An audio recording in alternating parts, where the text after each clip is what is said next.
Everybody. Good afternoon, everybody. Saludos. I am Patricia Perez. I am an AARP volunteer and serve as AARP California's State President Emeritus. It is my pleasure to welcome you to our monthly Let's Talk Dinero with AARP event. Bienvenidos a todos. This is our monthly chat where we discuss all money matters and answer your questions. Today, we'll discuss everything about emergency funds. That's that extra money we use for unexpected situations like medical expenses, home repairs, or a job loss. We understand many of us are on seriously tight budgets. We get it. And that this may not sound doable, but I'm glad you're here because you're continuing to learn how to ensure your financial security. Helping us in today's discussion is Sheik Kuyate, and Sheik is a proud U.S. veteran. Thank you for your service. A financial educator and mentor with more than a decade of experience helping families across the country achieve their financial goals. Sheik is part of the How Money Works company, where he is responsible for crafting solid financial strategies tailored to both short and long-term objectives. It is wonderful to have you back, Sheik. Hola.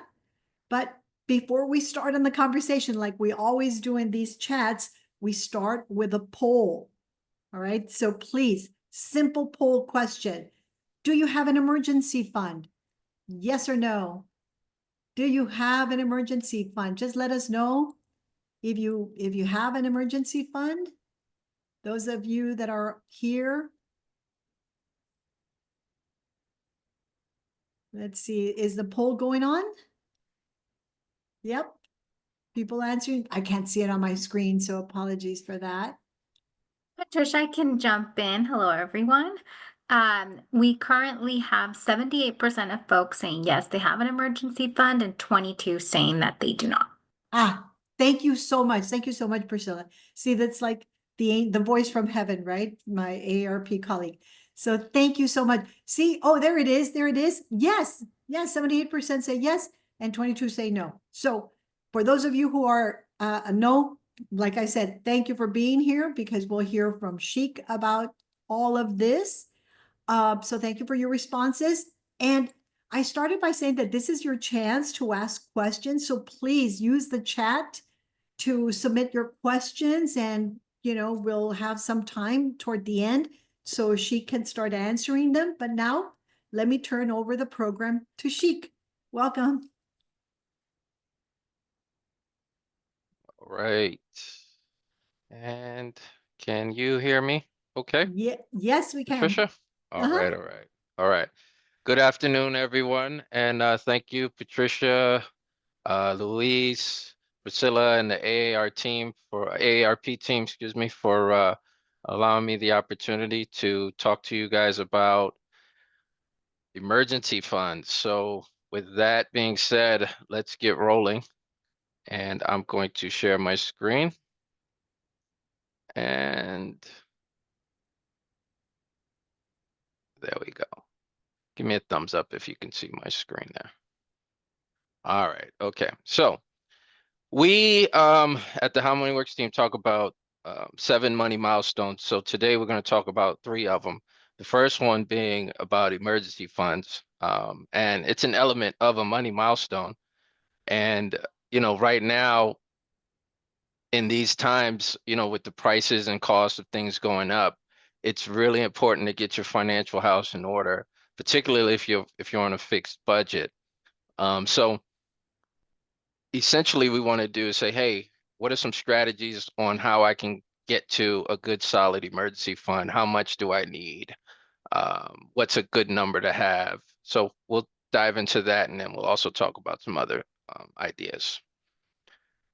So rule of thumb, 3 to 6 months to prepare for unexpected expenses. So this slide here is kind of saying, hey, if you're currently living paycheck to paycheck, like many people are today, your emergency fund could be basically the insulation that separates you from financial disaster if something happens.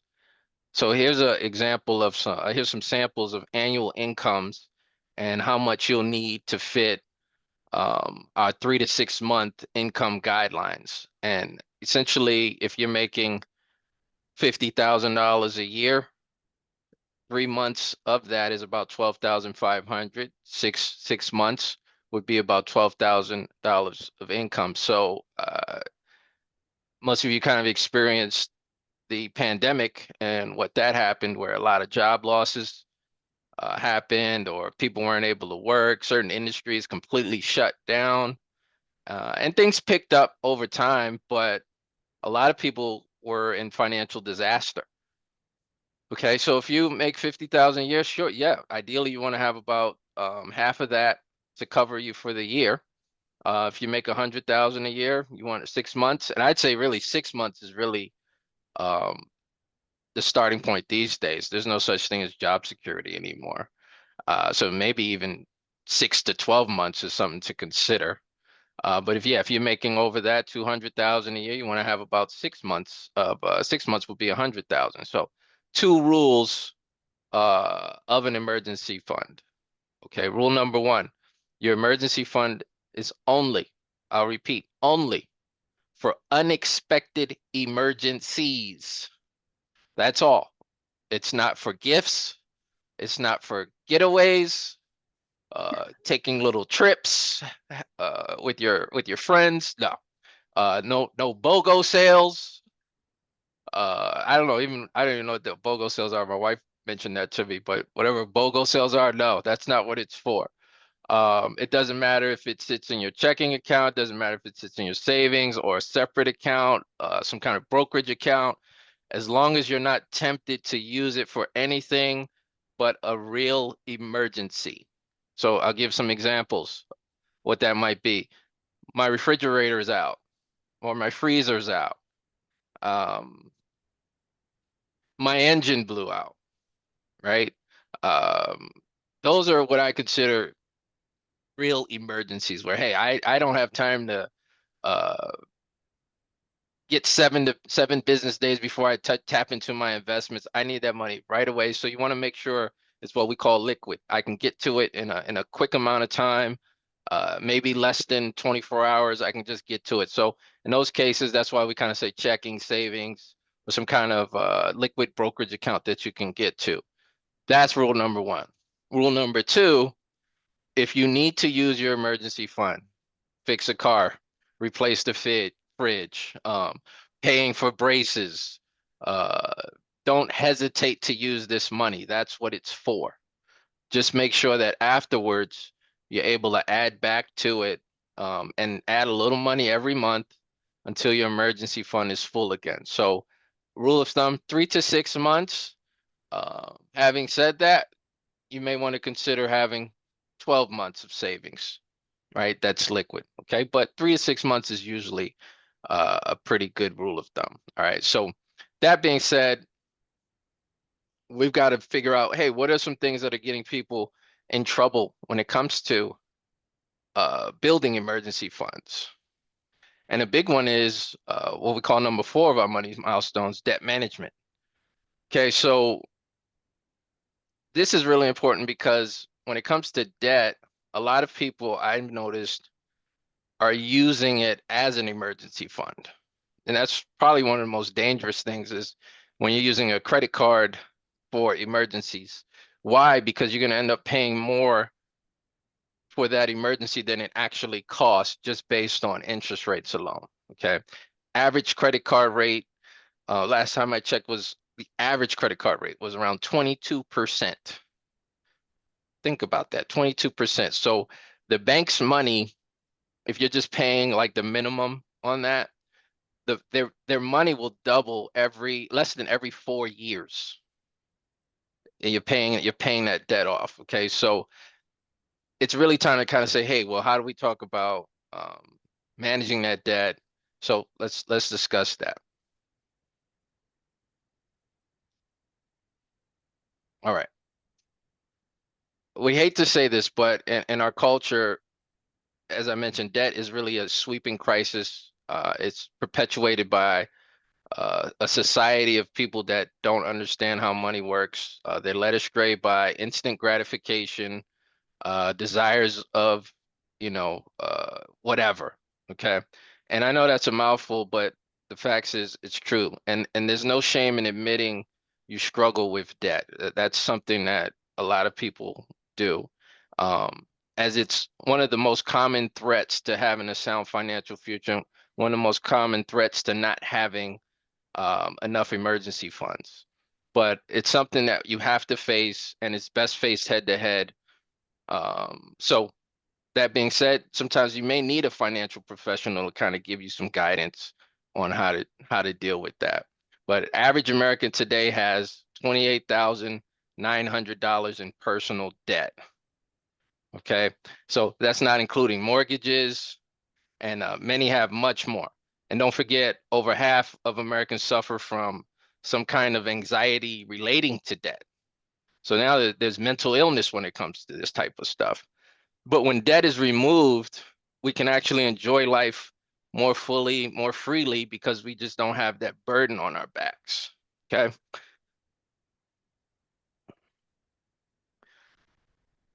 Things that have been hard with all that's been going on in the past few years. So here's 5 tips to eliminate and to stay out of debt. Okay. The first one is you got to know what you owe. You got to know what you owe. Second, no more late payments. Okay, that's a big problem. Uh, here's a big one. Go after one debt at a time. All right. Another one. Stop charging and cancel unused subscription. And then consider. I would say consider refinancing your mortgage. I don't think the timing is right for that, so I want to be very careful when I say that.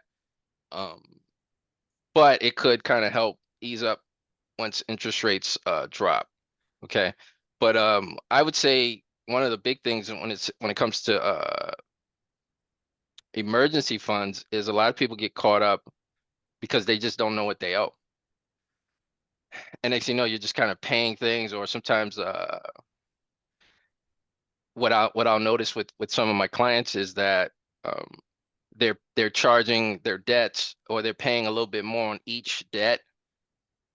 I'd like you to kind of focus on one specific, so we'll talk about that too.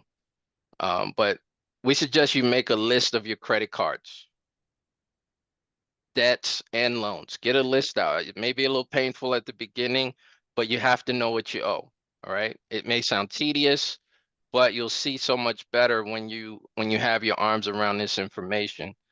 For each debt, write down your numbers and get clear on your dates. All right. Then once a year, pull your credit report to make sure it's accurate, up to date. By law, every American has the right to a free credit report every 12 months. That's a legal right you have. Best way to find that out, go to annualcreditreport.com. You can get yours for free. Okay. Back to knowing what you owe. Check the websites of the top credit reporting agencies, pointers to improve your score, and report the errors, and look for the word dispute. All right. Now, no more late payments. I mentioned that a little bit earlier, but paying after the due date hurts your credit score and can accrue late fees, which eats up at what you're trying to do, which is build emergency savings. So a good credit score can open opportunities to get lower interest rates on loans like mortgages. Right. And here are 2 tips on paying on time. You should set up automatic payments, and you should consider setting alarms on your phone. Yes, set some alarms on your phone. All right. I have meetings 6 times a week. Every Monday morning, it's around 8:30. I'm used to doing something else on Tuesday, Wednesday through Friday, and I kind of just forget that I've got that meeting. So I've got that alarm, 8:25. I get startled. I say, oh yeah, I got this Monday morning meeting at 8:30. Okay, do whatever it takes to make sure that you're never late. If your goal is to build savings, you have to make sure that you're managing your debt properly. All right, so if you have balances on multiple credit cards, I think it's really important to target one debt at a time. okay? Two ways you can do it. There's called the avalanche, and then there's called the snowball, okay? But essentially, you could pay off your smallest balance or your highest interest rate first. You can choose, some people like to pay off the balance first because it's like a winning situation. Hey, I've freed up that $5,000. Key is not to reuse it. The key is to eliminate it. Okay, but you should pay more than the minimum. Pay as much as of above the minimum as you can, and then pay the minimum on everything else. Right. So you're targeting it. It's a very powerful way to do it. Next is if you start with card one with the lowest balance, as I mentioned, it's a quick way to get a quick victory. Pay off the lowest balance, then, or you could say, you know what, I want to knock out card two, which is the highest interest rate. All right. Uh, but this could take a little longer to see the victory because it's such a high interest rate. This is why writing down information about each of your debts is such an important step. Making these decisions will really help you build momentum, and that's really what you want to get as you steadily eliminate each debt once at a time. And as you pay off each debt, you're freeing up income, and that's really what we want to do. But don't spend it on eating out or new shoes, right? We want to get back to number three, which is we want to have an emergency fund, right? So you could now, if let's say you've got your emergency fund built up, you could use this to create more debt elimination momentum, adding more money when you're paying off all your previous cards to your payment, and boom, you're just going right on to the next one, building that momentum. This will increase the speed and the excitement. I love, I had one client, he had told me, he said, Sheik, I've been dealing with this one credit card for 14 years. And when he paid it off, he just said that was such a relief on him. And we were able to kind of just do some other things with that money from that point on. So very important. All right. So essentially repeat this process until your credit card debt's free. Your goal is to have zero balances. But remember, don't close the credit cards. Okay, it's generally better to keep paid off accounts open.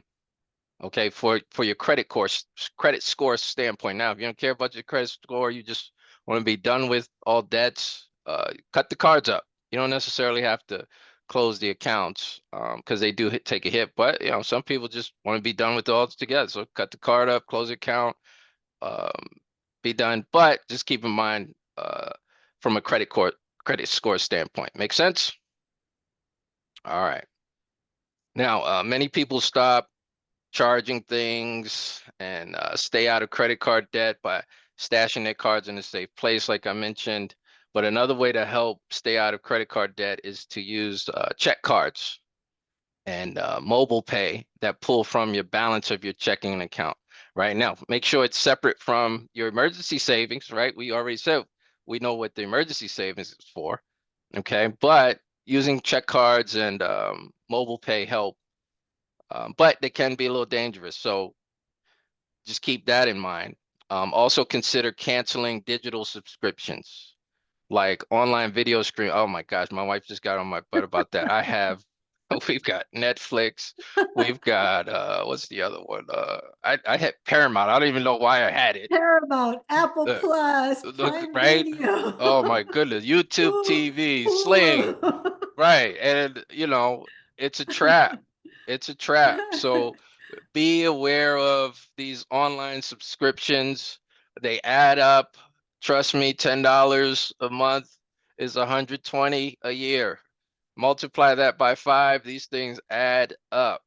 Okay, so eliminate those subscriptions. Be clear on what you need and what you don't need, because that's going to help you with your emergency money. All right, so just keep that in mind. All right. Another way to lower monthly mortgage, to lower your, to build savings is really to lower your monthly mortgage payment. And again, to consider refinance, I want to be very careful when I say this, guys, because it's not, I wouldn't necessarily suggest it this time and age or during these times, okay? Um, but I do think at some point interest rates will go down. And when they do, there may be a good golden opportunity for you to take care of that. Um, but still needing to pay on time, right? Freeing up some money could correcting your credit report errors, reducing your debt, your credit score should improve, and in time you may qualify for like a more favorable interest rate or type of loan on your home. Okay. Now, let's talk about how we're going to increase cash flow. That's milestone number 5. Well, a couple ways to do that. You got to manage your expenses. Okay, you got to manage your expenses, but cash flow is the money you have available to spend or to save. After you've established certain things like an emergency fund, and your debt management is clear, you're ready to get to another place where, hey, I can get my income to grow a little bit more, or my cash flow to grow a little bit more. And more income accelerates everything that you're trying to do financially. So in some cases, you may need to sit with a financial professional on working towards this. But things that you could probably establish better are making sure you've got enough life insurance. As I mentioned, rebuilding that emergency fund and tackling that debt management. Uh, George, here's an older guy who's retired on a fixed income. Um, what he says, I'm plumb stuck, whatever that means. But um, after learning about the many options and ideas out here, um, it's almost anyone can find a way to get unstuck and create more cash flow. All right. So we'll look at some ways to get you unstuck by finding like you're firing the whole chili idea that George has where he's like, hey, you know what? I need to generate a little bit more cash flow. Okay. So here's a few things you can do to increase cash flow. Create and stick to a budget. Very important.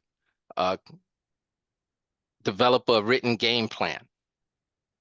All right. Reduce spending on expenses like your car and your home insurance, especially if you're a good, solid driver. Maybe it may make sense to make your deductibles a little higher so your premiums could be a little lower. Um, repositioning your savings, dropping your private mortgage insurance. On your way to that, you know, if you qualify, just understand like once you get to a certain percentage of your home's value, it totally makes sense to do that. Okay, but make sure you're sitting with a financial professional when you're doing that type of thing. All right. The 3 big moves to supercharge your cash flow. Something we haven't discussed is it may make sense to get a side gig. Earning additional income is almost always a quicker way to reach your financial goals than just trying to spend less. A recent survey found out that 45% of US workers have a side gig earning an average of $1,122 per month. So it may be time to consider taking something like that into action. A lot of people do Lyft or Uber as just a way to get some extra income. Maybe starting a business, low-cost business opportunities are out there. Finding a problem that someone has. Actually, I'll share this quick story. You know, I remember someone very successful and wealthy told me, said, Sheik, if you want to be successful, find a big problem and have solutions to solve it, and you'll become successful, right? So by becoming an entrepreneur, even part-time, you could leverage time outside of your day job. As your income increases, uh, you know, that helps free up more. You can save more. You can just have a lot more freedom with that. And some people, you know, honestly, when I left the Navy, I swore on a stack of Bibles I'd never have a boss again. I just didn't want it, right? But entrepreneurship allowed me the opportunity to be able to have no ceiling on what I can make. So the same could be said with having a business. And then number 3 is adjusting your W-2s. Some people celebrate receiving a big tax refund each year. If that's you, consider this. By adjusting your W-2, allowances, more of your cash should be in your paycheck all year long instead of with Uncle Sam and IRS. You know what IRS stands for, Patricia? No? Okay, it stands I for mean, I'm really, tell me, because I it know it's not stands, what we all know it to be. oh, right, yeah, right, yeah. It stands for I'm really sorry. I'm about to take all of your money. So obviously, when you're doing something like that, consult a tax professional before making any of those types of changes. But consider looking into that. All right. Um, I want to talk a little bit about build wealth equivalency. All right, and how impactful that is. Um, in the terms of creating an income for retirement. How does it compare to with growing savings? Wealth equivalency provides a very startling perspective and argument for the importance of creating cash flow as an entrepreneur. So let's dive into that. So here's how it works. How much would you have to place into an account that earns a 5% annual return to equal the earning power of owning a business? Okay. So if you earn just $1,000 per month in your business or side gig, that's actually equal to having $240,000 in a 5% account. What's more likely to happen? Save up to $240,000 or learn a new skill or business that you can actually share with others that helps you create $1,000 a monthly income. That's one of the best examples I've seen on how money really works, right? So what if you build your business income to 5,000 per month? You would need to have 1.2 million in a 5% interest bearing account to equal the monthly income from your business. So you see how it changes the math.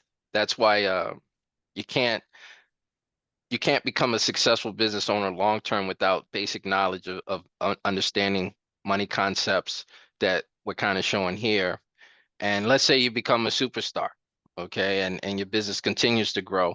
It becomes even more obvious that most people could never save enough to become anywhere close to earning the power of building that kind of business. So this is a principle that you want to focus on if things are tight and you're like, man, how the heck am I going to get to 1.2 or 2.4 $6 million of income? But a wealth equivalency is very important and very crucial to kind of understand. So that being said, I'm done, and I appreciate Patricia and the AARP team for allowing me to share this stuff with you.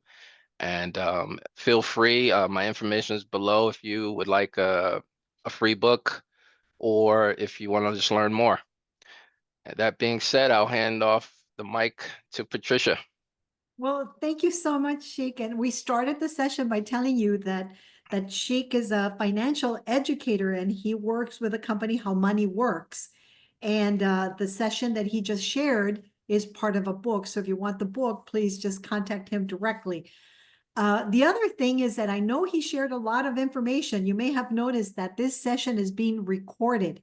So if you missed anything, of the presentation, or just want to review it later on at your leisure, we'll make this video available to you. So don't stress too much because it's being recorded and you can view it later. So thank you so much, Sheik, for that information. We do have a number of questions, all right? Somebody had the question, we all hear these commercials all the time, right? That they can help us get out of debt. Is it a good company to go? I mean, is it a good idea to go to a company or an agency that helps you consolidate your debt? Good question. I'm gonna give you a broad answer. It depends. Okay. I used to work for a debt management company. Okay. And what I learned working there was that, yeah, the company can help you get out of debt, but don't get that mixed up with help you with your credit. if you call a debt, like if a debt management company, be very clear on the terminology. Debt management company. Essentially, you're saying, hey, I need help to manage my debt. So these companies will call your creditors and say, hey, so and so struggling with their debt. We need some relief. Okay, so they may negotiate some kind of deal with the creditor, and if that happens, the creditor may agree and say, yeah, we'll help you out. And sure, you can eliminate the debt faster, but it could affect your credit. Okay, so just understand that. So it kind of really depends. Hey, what's more important to me?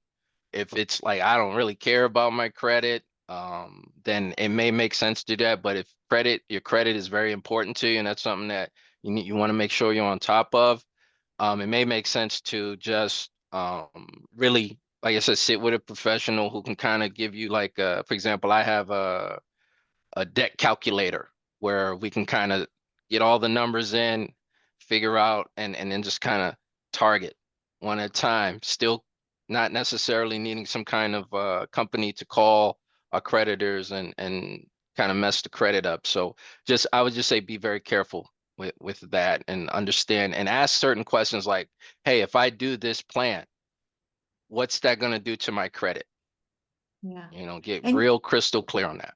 yeah, and I mean, I get it that it might affect our credit, but at the same time, we could build that up in time. But I think Yeah, right yeah, now, it's a struggle, right? The struggle to keep all these debt, these mhm, expenses, debt, I would say, all mhm, this debt managed. Because yep, even that, right, making late payments, not paying the full amount, that will also mhm, impact.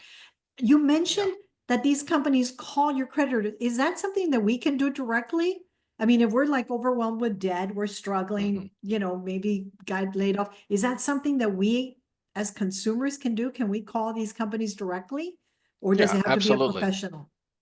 No, absolutely. You can call them. Doesn't necessarily mean that the rules will change. If you're saying, for example, let's say you've got a $10,000 debt, and you're like, hey, I want to negotiate that debt. Anytime you hear negotiate or you're trying to change the terms of what the contract is, it could be subject to a hit on your credit. But that being said, absolutely, you can call them. They rather you call them than avoid them. At least, they may say they may even say you could even say, hey, the amount that you're asking for or the interest rate that you're asking for is too high. I still want to honor the debt, but maybe you could reduce that interest rate that you're hitting me with. And then that would allow me to pay a little bit more on the principal. So yeah, you can negotiate that, but always be clear on the terms and be clear on the questions. Is this going to affect my credit? All right. And speaking of credit cards, somebody had a question. Um, like, should you cancel credit cards that have annual fees? When you have other credit cards that have higher limits and no fees. So I think the question is the annual fee versus no fee, maybe higher interest cards. Do you have an opinion on those? Yeah. Well, in the credit industry, um, just keep in mind that anytime you close an account, it's looked upon as a black eye or a bad thing. Okay. And that sucks, but that's just what it is. So if you're paying for a service where you're not really using it and you got to pay an annual fee, that's going to be a judgment call. And I'll tell you this, I learned this about the credit industry, what the creditors call a dirt bag. And this is a term they use. They call it dirt bag. They say someone who pays off their credit card right away because they don't really make any money. The print do right. They're not collecting interest. So that's a scar. They don't like that. They want you to kind of suffer and pay those high interest rates. But it may make sense. It may make sense in to cut off that card, especially if you're paying an annual fee and you're not using it. It wouldn't really make sense. So, but again, just keep in mind how it works, where it could be a hit, and that could be a temporary hit, not necessarily a long-term hit, but nonetheless, it could be a hit. And Sheik, you mentioned the hit. How long does it usually take for people to kind of start building up their credit again? Because some of these questions, you can tell that people are ready to pull the Band-Aid, right? They want to cut up Mhm, cards. They want to look for companies that they may be consolidating the debt. I mean, they're looking for options. How long would it take mhm, us? I know that having a good credit is, important. How long would mhm, it take us to mhm. start building our credit back up? Yeah, unfortunately, Patricia, it takes it's fast to mess it up, and it takes a while to get To it build it up. to build it up. So um it could, but that being said, if you're committed and really hungry to get at it, what I noticed is with credit cards, the lower your balances are, which that builds your credit up. So if you have lower balances on these credit cards, which frees up more space for the available credit, that actually increases your credit score. But if your balances are high and right up to the tip, that affects your credit as well. So um,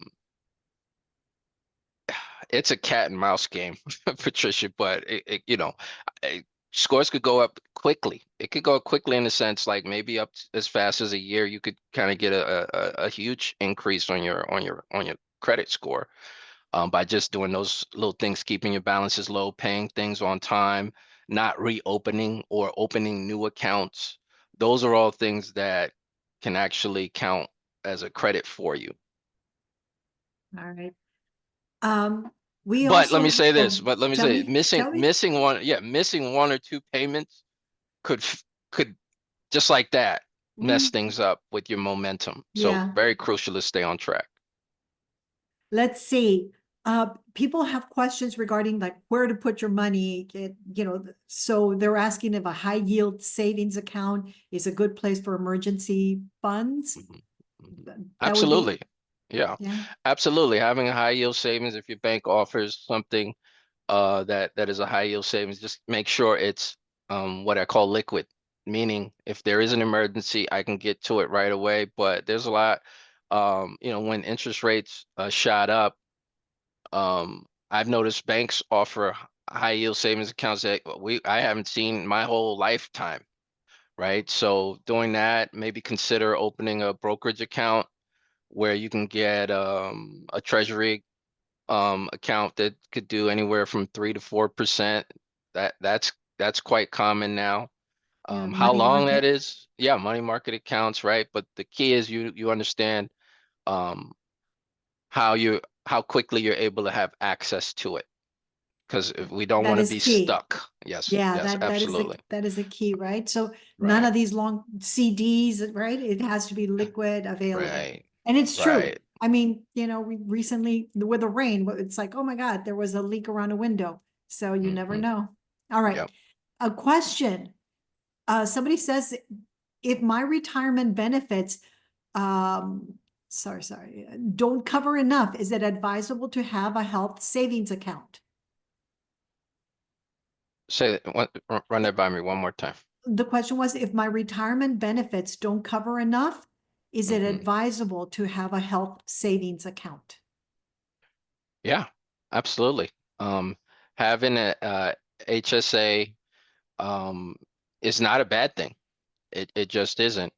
Um, and I've noticed that's become a very popular product lately, particularly for the baby boomer generation, as health care costs continue to increase. And the biggest reason for bankruptcy for elders is health, health issues. Um, because think about it, it could be something you don't expect. Long-term care concerns are huge, and it could wipe you out because the cost of that type of stuff is just through the roof. So having an HSA, health savings account, it grows tax-free, but you have to keep in mind It's only used for that. Mhm. So if you're like tight on emergencies and you're like, hey, I need to tap into my HSA, there could be a penalty. They could make it taxable at that point. So just be careful there. But yeah, one of the bad things is, you don't necessarily want to use your retirement money for health purposes. And there are some products, if I may, um, where they have maybe a long-term care component in them. Okay, without getting too deep into the woods. Uh, let's say you have a retirement account and you transition to an annuity. I'm not recommending this for everyone. Okay, but they may have some features in it that say, hey, if you get ill or you can't do what they call the 6 daily functions of living, you can't feed yourself, you can't clothe yourself, you can't get to the bathroom, you can't hold it, you can't walk. And there's one I always forget, but essentially, you're not in the best position physically. They may have a benefit that could increase what you receive when those things happen, or make it very accessible and easy to get to if that type of thing happens. So there's with and I'm speaking to my baby boomers out there, okay? Um, the financial industry loves you guys because that's where all the money is. Okay, there's that's oh my God, somebody's turning 65 every 7 seconds. That's 10,000 people a day. All right. So the industry recognizes, wow, that what can we create? What can we create that would help this group of people in these times of need? All right. So, but again, make sure you're with a professional to kind of make sure that you're in the right plan. Yeah, and I know that we're talking about emergency funds for, Mhm. our emergencies. You mentioned the refrigerator, the Yeah. washing machine thing.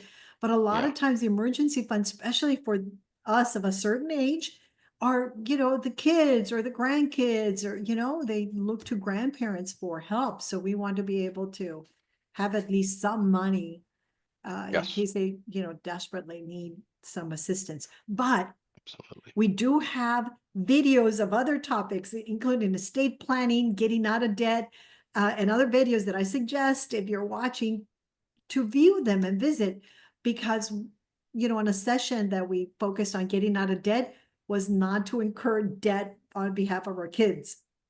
Right? Yes. It was kind of interesting that a lot of the questions were about that kids whose credit wasn't the best would turn Mm, to parents and say, I need something. there you So, go. yeah, so emergency funds are great, not just for ourselves, but when we need them. Let's see. A question. When we're on a very tight budget, what is the strategy? Should we look to getting out of debt, or should we look to maybe start squirreling a little bit of money to start building an emergency fund? Mm, great question. Um, I would stay with kind of how we teach the money milestones in that order. So it's 3 emergency fund, 4 get out of debt. So imagine, let's say you take care of your debt, but let's say you don't have any emergency funds and you're just, man, I'm going to tackle this debt. I'm going to tackle it. And you're doing a great job. Then the emergency comes. What do you have to use? You've got to use the credit card.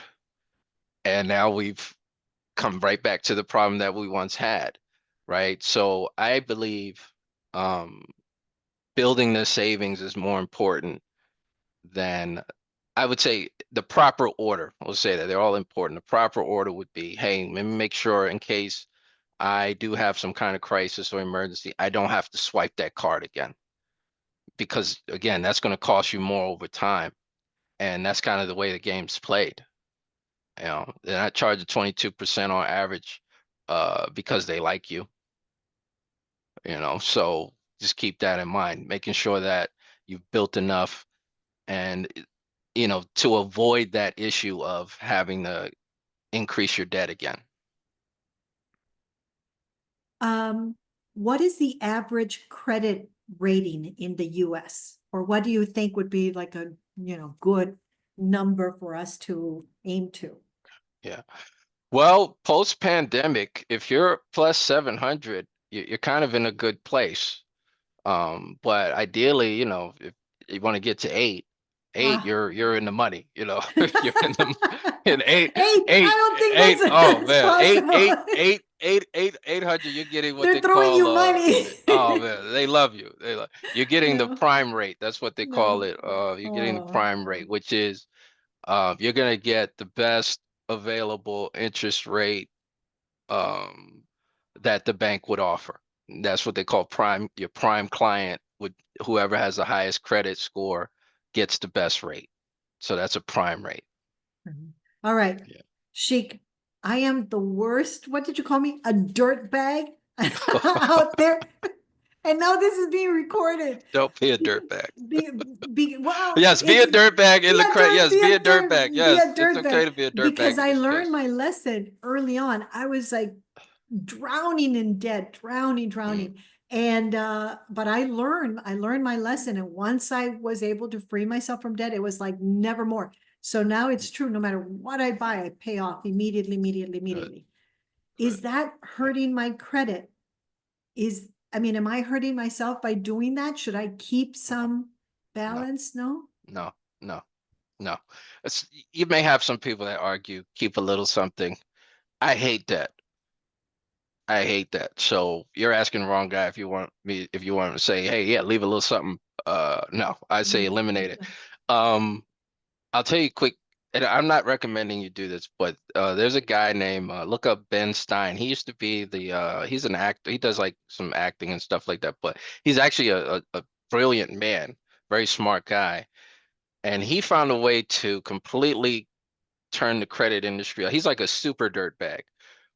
He found a way where he uses the credit card points and reward system, and because he pays everything off so fast, he actually gets things for free.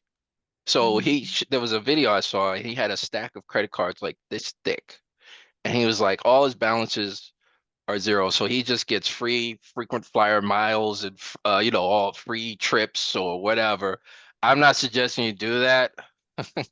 But that's what they call a dirtbag, is someone where they can't make money off of, Yeah. right? And they Yeah. end up owing him money, Yeah. so Yeah.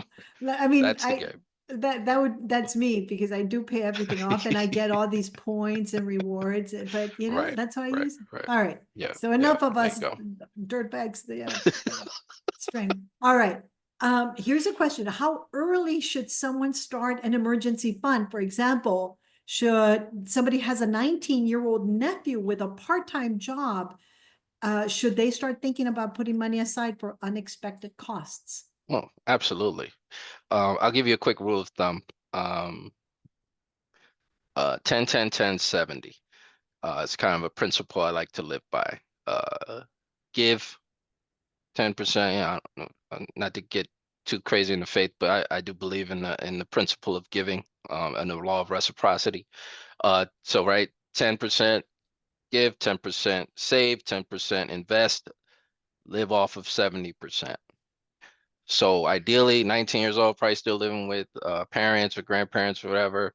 Hey, get in the habit of putting away 10% for savings, 10% for investing. It's up to you if you want to give, and then living off the rest. I think that's a great way to start because especially at the young age, you're not making a lot of money, but you probably don't have a lot of expenses. But if you can get in the habit of doing that, when you make more money, you've already established that habit. And I think a lot of times the habit's never been formed. I know when I was a kid, they didn't teach money. I grew up in the Washington, D.C. area. They didn't teach us anything about any of this stuff. So as soon as I got $5, I was going to the ice cream truck and spending every dime. But imagine if I got $5 and just put away 50 cents for long-term stuff as a kid and had that habit, and then started understanding the power and law of compounding interest and how to make my money make money. So it's never start at birth. I Start know. at birth. And Yeah. you know, and that's what I love these conversations because we get a chance to talk about money and ask questions. Many of us, me included, I mean, we never had these types of conversations with parents, with anyone, right? It was not cool to even talk about it, including, even though we all were like poor as dirt, right? We didn't have two Yeah. nickels to rub together, but we Yeah. never talked about money. So Yeah. I'm And so, think so about, glad we're here. yeah, and think about it this way. I remember Patricia, when I was in college, just straight out of high school, and I remember just going to get something to eat at McDonald's. Next thing you know, there was a bunch of booths offering me credit cards. And they were like, hey, here, you can apply for this $500 credit card. I didn't know what interest was. I didn't know what late fees were. And next thing I know, I'm swiping that card, getting my new leather jacket, getting my new Timberland boots, getting my jeans. And next thing you know, I get a Uh-huh. bill. It says $530. I'm like, hold on, this card only had 500. What is that? Uh-huh. So anyway, Yeah, don't get me started. Yeah, but I know. I learned the hard way too. I learned the hard way too. All right, we have a question on this 70, 10, 10, 10 the Okay, 10, 10, rule, 10, 70. Yeah, 10, yes. 10, 10, Mhm. 70. Yes, 70 we live off, yes. 10% we invest, 10% we save, and 10% we give. Yes, And what yes. do you mean by give? Well, I go to church, and I believe in giving. That's the best way to put it. Is I give to God what's God's, and then he lets me live off the rest of it. So I just believe in that as a principle that can go a long way. So there's a lot of nonprofits, there's a lot of, Sure, opportunities sure, for sure. you to. Yeah, I got family from West Africa, and it's a third world country, and So sometimes they it's, don't have. oh, I'm sorry, go ahead. I Yeah, no, I interrupt. was just saying that, yeah, sometimes, certain situations people don't have, just want to find the opportunities to be able to, contribute in some form of fashion. So I do think it's important to maybe have a budget in that sense of, All hey, right. who could I help and give some of this to? So that's a nice, virtue, your moral imperative Yeah. to be kind and generous. So not necessarily give to get a tax deductible donation on your on your taxes. Yeah, yeah. Oh, Sure, I mean, there is that, so if okay. it is, if you give to charities, churches, and things like that, you Yep, do get the benefit. the benefit of that, Mhm. so what did Jesus say? Give to God was give to Caesar what Caesar's, give to God was his. So if the good thing is, if you do that, yeah, you get a deduction. Yeah, all right. So I guess that's what the give is that Yeah, you can give to some sort of charity, and the plus is you get a nice absolutely. tax deductible. Uh, Yes. there's a question in today's economic climate. Are there any specific changes that you would suggest to build or manage an emergency fund? Well, I would say keep things simple.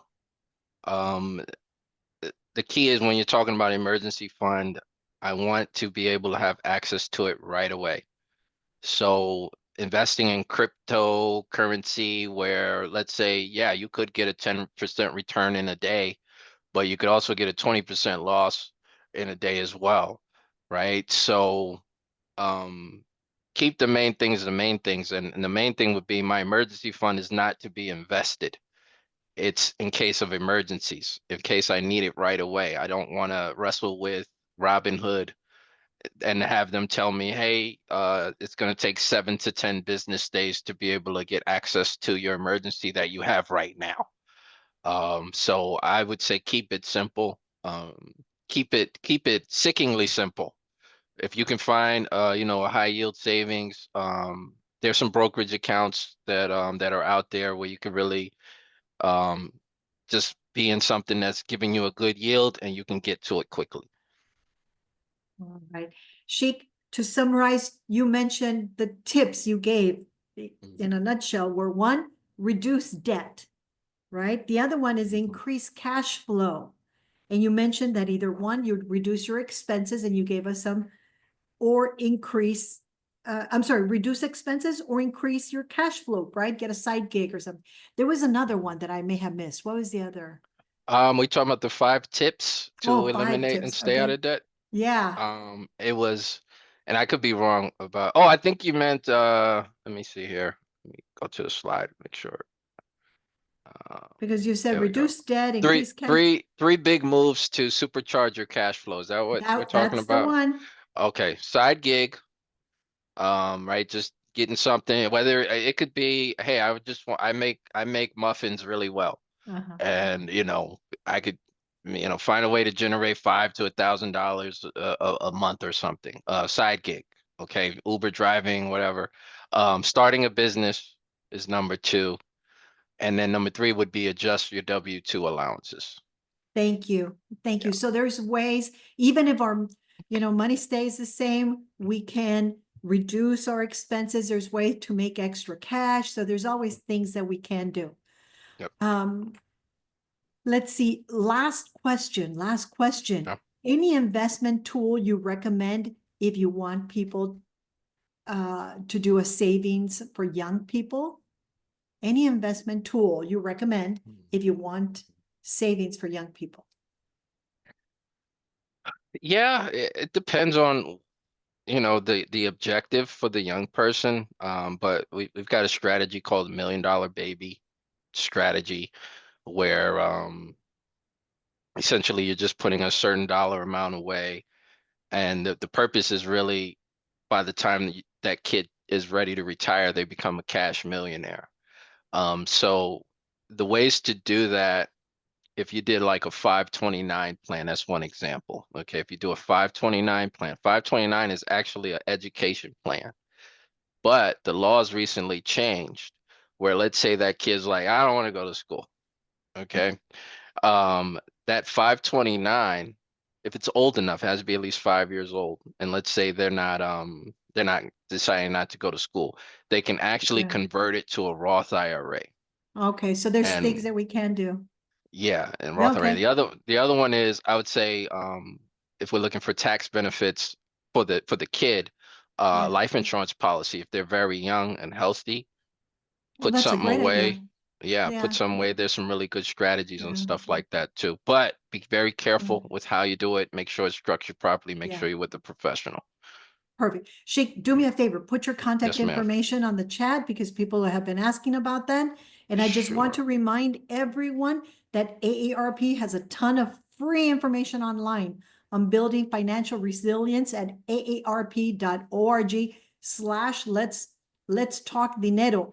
You'll find resources on managing your personal finances, like AARP's Money Map tool, which helps you develop a budget, a plan for unexpected expenses, manage debt, and build savings. So there's a lot of information also at arp.org/let's talk dinero.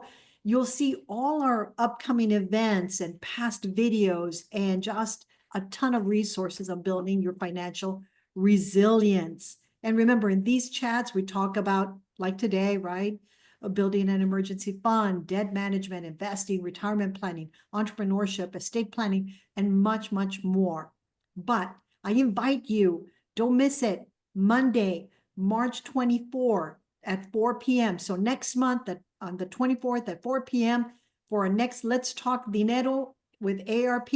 In honor of Women's History Month, we will be discussing women's financial vulnerability, including the wage gap and the efforts to close this pay discrepancy, particularly among Latinas. So I invite you, please. I mean, I know there were some guys joining us. Please come and hear about this. And just remember, AARP is here for you with resources and events to help you choose how you live as you age. And visit us, aarp.org/let's talk dinero anytime. Sheik, thank you so much for all your valuable information and Very well. helping us build our financial knowledge. And thank you all for joining our session. See you next time. Adiós a todos. Hasta luego. Thank you, everyone.